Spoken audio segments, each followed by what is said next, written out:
Hey guys, OG Albina here, and I am finally tackling this video. Today, I'll be responding to a Draft League Twitter question that's about a month in the making, just because I was kind of overwhelmed with all the responses I ended up getting. And I knew this video, or videos, was going to be an absolute doozy, but I've been having a bunch of people poking me, like, hey man, upload this shit. You put out the question.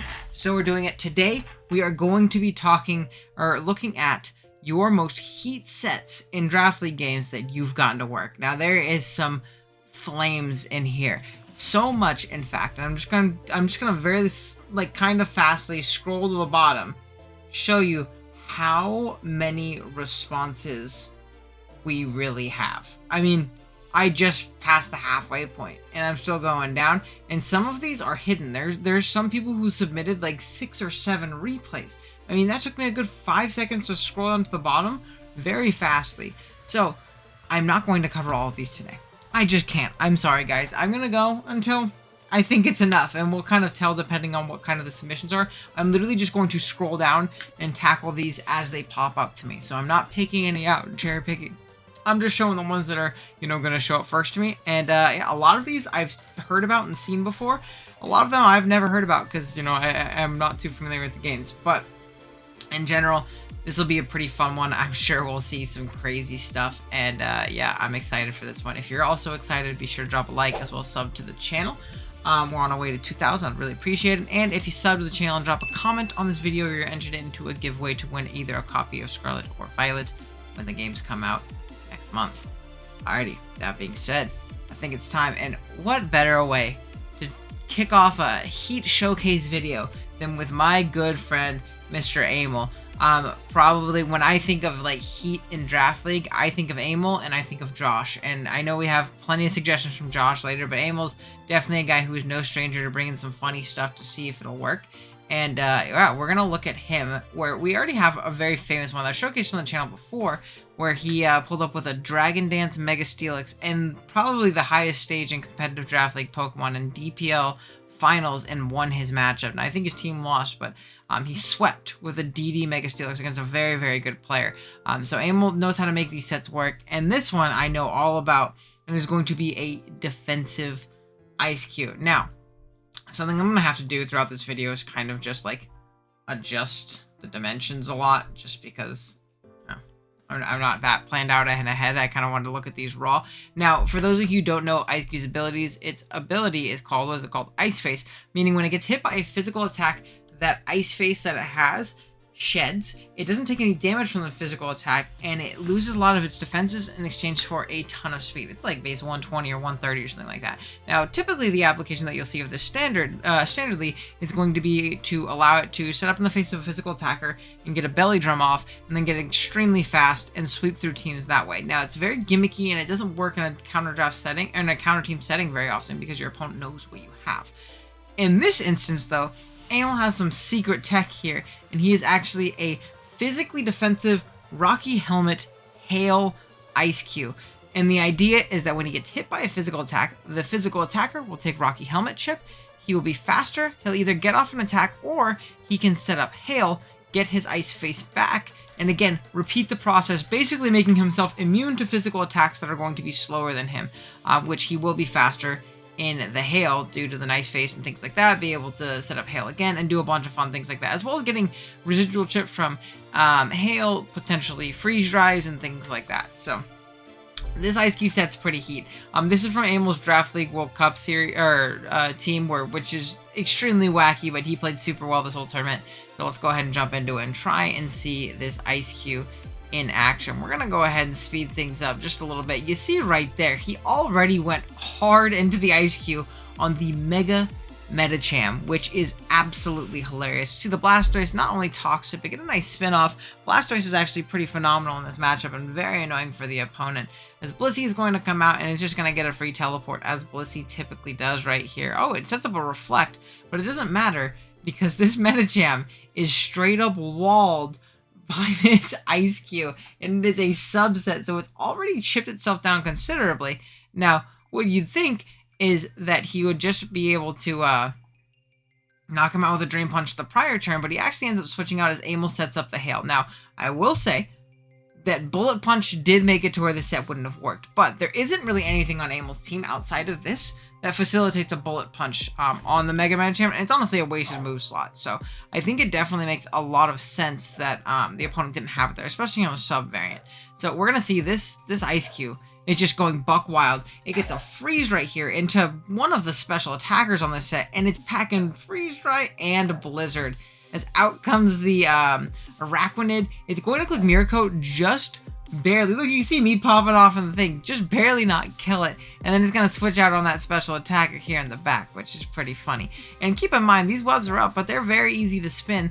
In fact, right here it's going to happen, and this is going to ensure that the Icecue is still faster than the Mega Medicham when it is in its noise phase. Now, again, something else to keep in mind is that a potential Ice Shard or Extreme Speed from Dragonite would make this set kind of null and void, but as of right now, we're doing just fine. As this Ice Face is going to pop, we're going to see more Rocky Helmet Chip, and we're going to see yet another Freeze Dry, but again, all he has to do is set up that Hail again. He does Freeze Dry here and get another Freeze, which is, again, very, very, very lucky from Amel. So, like, there's definitely been some luck in this Icecue endgame here, but he gets a freeze on the two physical, or what do you call it?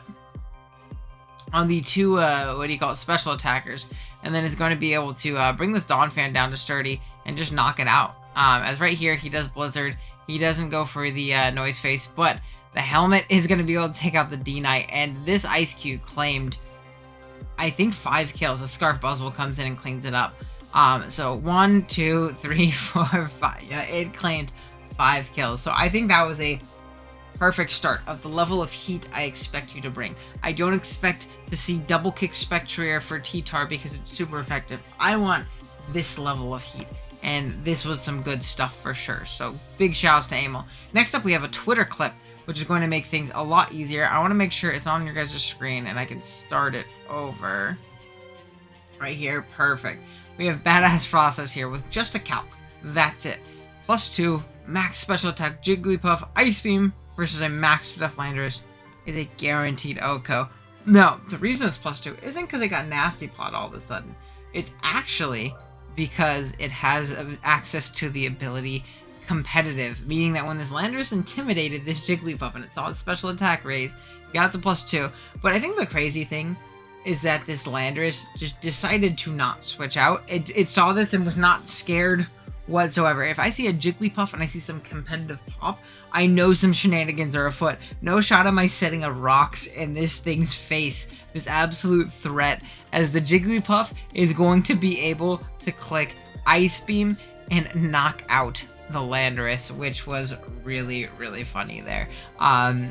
Which is insane. Again, trading Wigglytuff for or Jigglypuff, not even Wigglytuff, for Landorus is pretty darn cool. So, okay, next up we have Aquarius, and all this says was skip to turn 32 and watch. So I have no prior watching of this game. I have not seen any of this. So we're gonna go ahead, click here. I believe this side is Aquarius. Yep. We're going to go ahead and skip to turn 32. I get I could do the go to turn, but we're going to kind of get an idea of the game. We have this thing dying. I thought that was Ice Shard, and I was going to laugh really hard if it did not kill to the paralyzed thing. Life will come. Oh, okay. We're almost getting there. Subcoil Zygarde, as you do. Is this not Grass Knot? It is not Grass Knot. It is Giga Drain Energy Ball. You had 2 grass moves and no Grass Knot for the Zygarde? You're crazy. We're going to see Arrows knock out the Scarf Heatran. Coco is going to come out as it switches out, which is crazy because I don't think, what do you call it, Zygarde dies, by the way. But team's getting pretty darn low. We're going to go ahead and Thunder Wave, we knock, Energy Ball. Look at all this. We're going. Leech, nope. We're basically sacking this guy off. Turn 32, here we go. We're going to see the Coco come out. It does Twinkle, Tackle. This is back in This is a Gen 7 Anything Goes. This is back before Sword and Shield, which is pretty crazy. We're going to see Zygarde come out next. It does chew up this Dazzling Gleam very easy because Zygarde is incredibly bulky. As it knocks out the Coco, which is pretty cool. Gliscor is going to come out. It looks like Aquarius is pretty okay with spamming arrows here. Maybe to get in the Omastar. Maybe this, like, because in my head when I'm watching this, I'm like, oh, maybe it's like Shuka or Sash Omastar, and it's trying to set up and win, which it definitely can for me. If it was like a standard Sash or some kind of set like that, it could set up a smash and just win with Ice Beam. So wonder... Reflect who? Reflect type Omastar? I just want to know why Omastar gets Reflect type and how you thought, because honest to God, Smash Omastar looks demon in this game, right? So my not next level mind, I don't know, my idiot brain would have said, ah, man, I'm just gonna position, keep hazards away and smash and win with what do you call it, Shuka or Sash or something like that. No, we saw a Reflect type Omastar, and really there's a lot of cool applications to that, whether it be Gliscor becoming immune to ground, whether it be the Tangrowth like we saw, or whether it be the Coco or something like that. I guess like if you're Shell Smashed up though, you'd already be there. And I assume it was Smash if it was this kind of set, right? Because I feel like Smash and then like Ice Beam Surf, just kind of like 6-0s when you chip the Glade. So I mean that was really cool though. I never in my life would have thought Reflect type was going to be coming. Okay, next up we have Thriller here with Weakness Policy Excadrill. Oh, let's see it. I am a Draft League player. I love me some Weakness Policy and eject buttons. Let's make it big screen. There we go. We're in TBC, and I'm pretty sure this is Slicks League, so this is a decently well-known league and things like that as well. Dude, the quality is really bad when I do it on the Twitter. Okay, that's not as bad. I can kind of understand. Okay, let's see. We see Sub Crest. Is it like Sub Toxic, Sub CM? And again, I'm gonna kind of be skipping through these. Oh, it is Sub CM. Sub CM Charge Beam? Oh, that's pretty cool. I do like that set actually a lot in this matchup. That's pretty dope. I'm gonna mute it because you guys can't hear it. But that's definitely a really cool set. I'm here for it. We're gonna see like some perishing, what do you call it, guy? There we go. Then we're gonna have a Waterfall come out, and Swampert is so goddamn strong. We see a Will-O-Wisp, which is definitely fair, into the Pharaoh. Hard Fini, as you do. SD and Fernape into Rain is demonic, by the way. But I guess got rid of the Rain pretty early, and it is Politoed Rain at the end of the day. We're gonna see the SD Calc. It kills, but your Grass Knot. No, just click Close Combat. I think he just calced to show that he should have just Close Combated. But it's all good. That's pretty cool. Ariados, Demon Ariados. By the way, I've noticed no sand right now as well. We're going to see T-Spikes, Leech Life doing actually a decent amount of damage, to be completely honest. It's right here, Leech Life. Oh, wait, I missed it. Okay, there we go. There we go. We're going to see an Iron Defense, a Body Press, 0 damage, the Weakness Policy. This is the most boosted Excadrill of all time. Rock Slide, okay. The Goodra comes out. That must be a slower Zapdos, or Zapdos that can't touch this thing. And it might be Mono Weather Ball because this is Rain. Let's see it. Yeah, it Hurricane. That means it did not have Heat Wave. Oh man, that's pretty cool. I haven't seen Weakness. So I've seen like Magnet Rise Excadrills to like sit up on ground types like Gligar and things like that are a little bit more passive. But I definitely have not seen Iron Defense Weakness Policy. That is some pretty cool stuff, Mr. Thriller. I'm here for it. Good stuff, buddy. Next up, oh man, I've heard about this game, but I've actually never watched this game. This is Haze, and this was an important game. I think the only way Jesse missed playoffs in this league, in NCP this season, was if he got 6-0'd. And it looks like Haze brought like some shenanigans, like meme stuff, because I don't think he had the best season. And I think, yeah, that is a blunder policy Registeel, which is upsetting in its own right, and I would like to see what happens. Okay. So we are going to see the Defiant into the, what do you call it? Incineroar, which normally would be scary, but this is actually Sash, which makes it a little bit less scary. Oop, let me make this a little bit less big, because now we're looking at a Wi-Fi game. Perfect. It doesn't have to be perfect. We're just zooming through these. Okay, we're going to see Darm come out. Just bluffing the Scarf like a demon. He subs. He belly drums. Salic, he sacks the Chansey, as you do, because Chansey sucks. We're going to make this a little bit, there we go. Just a little bit nicer. Okay, Big Basculin comes out. Did it pick one? Or no, like Hayes needed a 6-0 to make playoffs. Not Jesse didn't need it. I think Hayes needed a 6-0 to make playoffs. I think that's what it was. Yeah, I think that's what it was. Then we have Fini. I think he brought like hyper offense, like shenanigans to do so. We see the light screen. Okay. Are we going to see... Oh, Big Thunder. That is pretty demonic, I won't lie. That is a 2-hit KO on Fini, which means at +2 it does 2-hit KO, which is cool. Fini does get paralyzed. Was it not terrain, or did the terrain just like run out at a bad time? He's trying to pop the weakness policy. He does Shadow Ball here, like a demon. He gets a clean little 2-hit KO. Hard air balloon Keldeo. We love our Memo Swine switch-ins, Keldeo. Okay, he chips it down. Fini's gonna come out on the Keldeo. He flip turns, or he tried to Earthquake, I think. I don't know. And then what are we gonna see? Dragon Ball come back out. Okay, he's gonna withdraw. Out comes the Zama, which is interesting. As the light screen pops. And I think, again, he is playing to where he cannot let anything happen. Like, he can't let anything die. Behemoth Bash pops. It does 2-hit KO. That is a crit, though. Oh, shit. Was it Button? Oh, it was Button. Look at the pivots. Oh, what a phenomenally built squad. Wait a minute. Hold on. What is this Registeel? I thought it was just like offensive Registeel. It's Iron Defense plus Zap Cannon. Wait, that is insane shit. Hold on a second. This is an interesting play. Because you don't kill. He does switch. Which is for sure interesting. I think he has to go to the Registeel here, right? Oh, it's like a CM Fini. Oh, shit. So this is when it happens, huh? He subs. Okay. Let's see it. We sub. We see a paralyze. Okay. He's gonna Iron Defense. And he's already faster, obviously, just due to... what do you call it?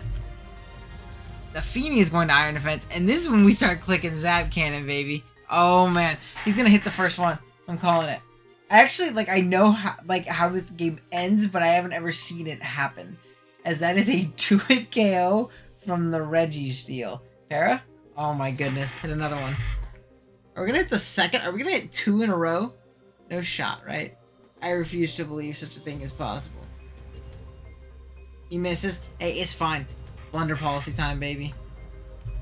He calm minds. Oh, you just gotta hit this next one. You just gotta hit this next one. At this point, I feel like it's low-key in your favor to win this 1v1 because of the fact that the Fini is paralyzed and you have sub. Are we setting up? You're crazy for that. You're crazy for that. Hold on. Oh, paralyzed, no punish. We still kill with Zap Cannon. You click it here? You click it here? Nope, he's iron. He's +6, baby. Dude, where's my stored power Registeel at? That's what I want to see, Hayes.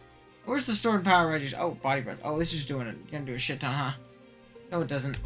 I lied.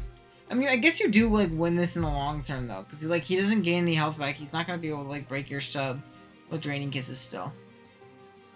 I don't think you're 2-hit KOing, dude. I think you need a Zap Cannon. Yeah, let's see it. Oh, we're hitting 2 for 3, baby. 2 for 3. Let's see it. Oh my god. Hayes, you lucky dog. Oh, it didn't even kill. Oh no, this is so bad. Is it gonna hit 3? No fucking way. He went 3 and it doesn't even kill. Okay. No way you go 4 for 5 on Zap Cannon.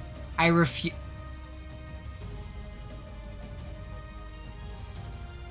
It still hasn't killed, by the way. I would like to mention. Don't sub. You're gonna have to hit more. You've hit 4 Zap Cannons and you're playing with Fate like this. Yeah, and it's a stored power. Or if it was water move. Like, he's... Oh my god. You gotta hit it. You gotta hit it, G. You gotta hit Zap Cannon number 5. Let's see it.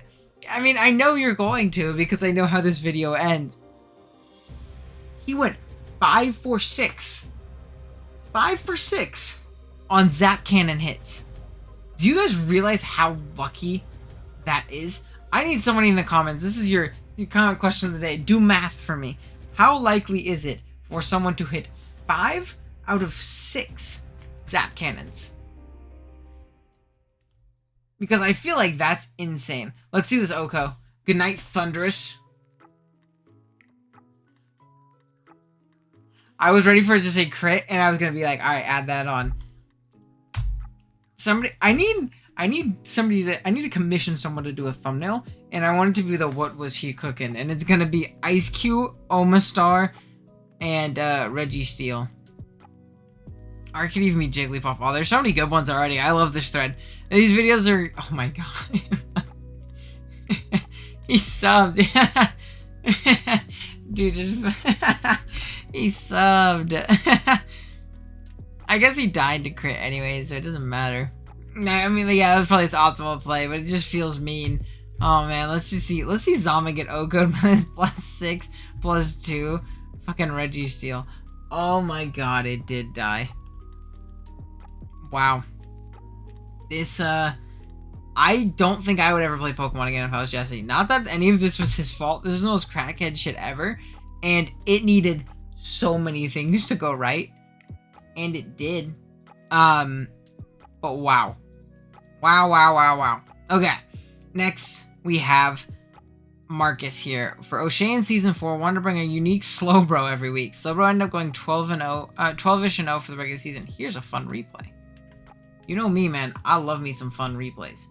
Let's go ahead and enhance image. There we go. Let's go on the side of Marcus against Alolan Jose. Now let's press the play button. We're going to kind of zoom through it. We see Curum, that might be Specs. I don't know. Did 81 to the Scarm, which is nice. I don't know how Spadef that thing is, by the way, but we'll see. Leech comes out, it misses. It doesn't matter though, because this thing would have just spiked up anyways the next turn. Like, it really doesn't matter. It just kind of gets those moves off regardless. We see a boss. I think to ensure that this thing doesn't set up a Swords Dance plus a Scale Shot would definitely make sense. As it looks like it lived another one there, so another attack there was pretty darn free, which is nice. We are going to see a pivot out into Reuniclus, a Bulldoze come out as a Keyberry is eaten, showing me that this is definitely like a setup Reuni or something like that, right? As Calm Mind Landers, which is another cool slept on threat that you typically don't see very often, comes out right here, and that did 54? What? And that was before the Spadef drop. This is a demonically strong Landorus right here. We're gonna see a Focus Blast. Oko the Scarm? Is this the power of Modest Lando? I mean, this is cool regardless. This Calm Mind 3 attacks is just going buck wild. When does the Slowbro come in, bro? I want to see some heat. Fire Blast? Is that our best way to hit it? This thing is going Demon. Okay, Toxic. Earth Power. Focus Blast miss. Oh no, this would have swept. I mean, this was cool enough in its own right. Like, Calm Mind 3 attacks was sick. See another Focus Blast miss. And then we hit for 68. Grimmsnarl comes out. We see a Bulk Up, a Lariat, and a Pump. Okay, so we didn't lose. We're going to see the Reuniclus come out. A Pump, miss, as a Recover happens. So Marcus is not getting super lucky this game, I won't lie. But we do see a Sub from the Slowbro. Okay, don't show me Belly Drum. That is Sub Belly Drum Figgy Berry Slowbro, and this is going to die. Any other Slowbro pretty much lost to that Reuniclus. Any other team with any other combination of this 3 like lost to that Reuniclus once it missed that Hydro Pump. So the tech, while it only got 1 kill and the Landorus is kind of the start of the show, it saved the game, which is really cool in its own right. So I'm here for that. Okay, next up we have Kurt here. He said, Trickstick Latias, I don't deem him, but if it is in the void. I remember Kurt, instead of bringing an actual debilitating item, he told me about this. He brought Stick on his Latias and tricked it to a Pokemon to take their item and, kind of, take that away from them. But instead of giving them a Lagging Tail, a Black Sludge, something like that, Kurt decided it was a good idea, an Iron Ball, a good idea to trick it a Stick because it's funny. Which I do agree, it is funny. We'll watch this next one from Kurt here. And this one holds a special place in my heart. Because if you guys remember, back when I didn't suck on Wi-Fi, me and Kurt played NCP Season 4 Finals, and I beat him, as I didn't suck at that time, again, for reiteration. And I remember that game I brought a Fling Light Ball Excadrill solely for the purpose of punishing a autotomizing Celesteela, and while Kurt didn't bring Auto Silly, I was really getting punished by it in mocks, and I flung out a Light Ball, paralyzed it, and it was like a sub-leech variant, and I ended up getting some very key pairs that helped me win the game due to that Fling Light Ball Excadrill. Kurt was in a similar idea here in SPS Tour. I remember I helped him build for this, and that's why he says, yes, Owen, you suggested it. Damn straight, I suggested it, because I'm the GOAT. On Showdown, at least. Not on Wi-Fi this last, like, year. But hey, it's okay. In the sense that he was like, man, if I ever let Hawlucha set up a Swords Dance, I lose. Which is true. As, like, even something like Swampert is kind of relying on a Skull Burn and getting a Roar off or something like that. This is just a Taunt Lucha, and Swampert's going to get chipped in this game, right? Especially pivoting into things like Magnezone, it might take a Toxic, Analytic Flash Cannons, things like that. Everything else on his team is pretty much OHKO by +2 Lucha, so he needed to build a team that ensured it did not set up for free. Now, his idea was Buzzwole looks great here, and it's pretty needed for a couple of things on this team, but it does allow Lucha to set up a Swords Dance once it gets in under terrain. So, Kurt, like the GOAT he is, as I almost destroy my ears, we're going to see Swampert lead, Muck pivot, we're going to see a big Brick Break. Oh, what an aggressive Alolan Marowak, by the way, because this Pokemon is essentially dead when it's knocked off. Even if it wouldn't have taken that much damage, it is essentially dead. EQ does a chunk, we're going to see rocks go up, and a nice Shadow Bone just like... So, look, like I said, this thing's basically dead already, even though it just came out onto the field, right?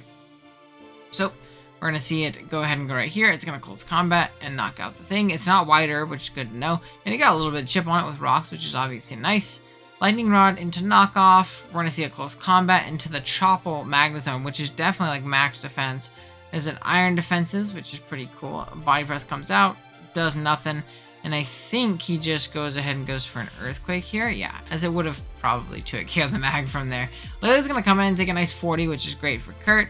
And goodbye Gardevoir for Scarf, but thankfully he's not. As we see a really fat guard as it wishes and protects. Buzzwole comes back out.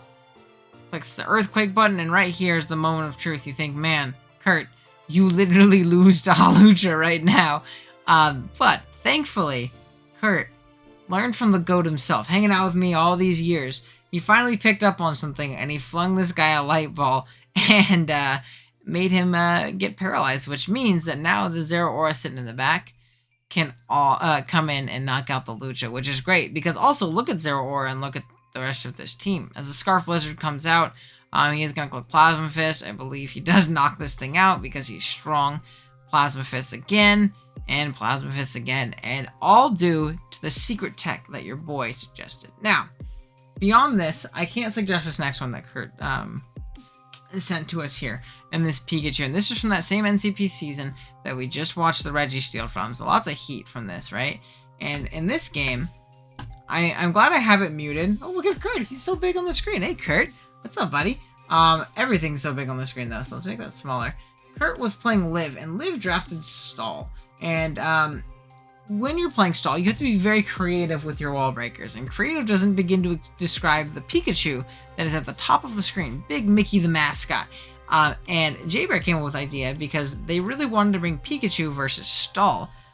But they were really struggling on how to fit it because there were certain things that would wall either physical or special. And J-Bear came up with, hey man, how about you run mixed with Focus Punch? Because if you can position this thing in on Skarmory, Skarmory is so needed into things like Heracross, Metagross, and Lycanroc that there's no way that she can afford to sack this. So Liv is either going to go into something like Blissey or Kyurem, which get rocked by Focus Punch. And from there, it is a free KO every time it's positioned, or very big mind games depending on what wants to come in next and things like that.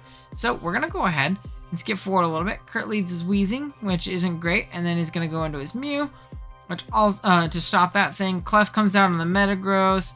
Metagross is going to force it out right here. He looks Thunder Punch, and then forcing a Roost, he's going to go into the Pikachu right here. And this is where the magic happens, baby. Let's go ahead and move this a little bit so there's no black on the screen. There we go. That's right here. The Skarmory is at full, but again, there's no reason for Liv to sack this. She can't.